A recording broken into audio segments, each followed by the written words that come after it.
Сәлем барлықтарыңызға. Бүгін үй жағдайында құрт жасаймыз.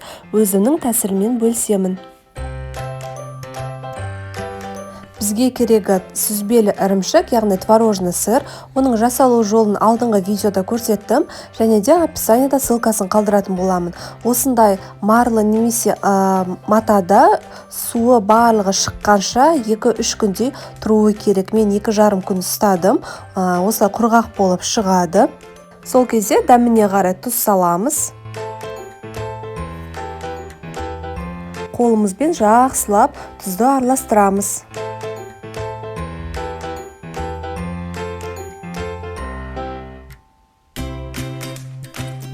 Енді біз құрттың формасына келтіреміз.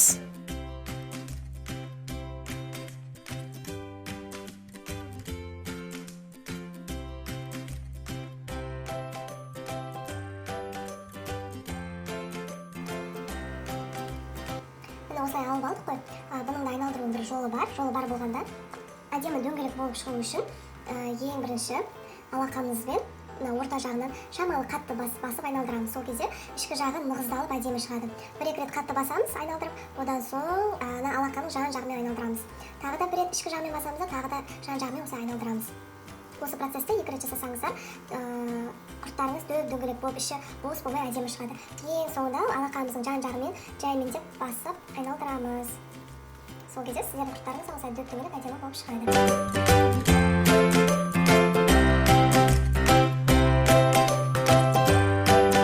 Енді біз ағаш немесе кардонның үстіне құрттарымызды қойып, үстінен марлымен жауып, салқын жерге немесе жел болып тұратын, күн түсіп тұратын жерге қатырамыз.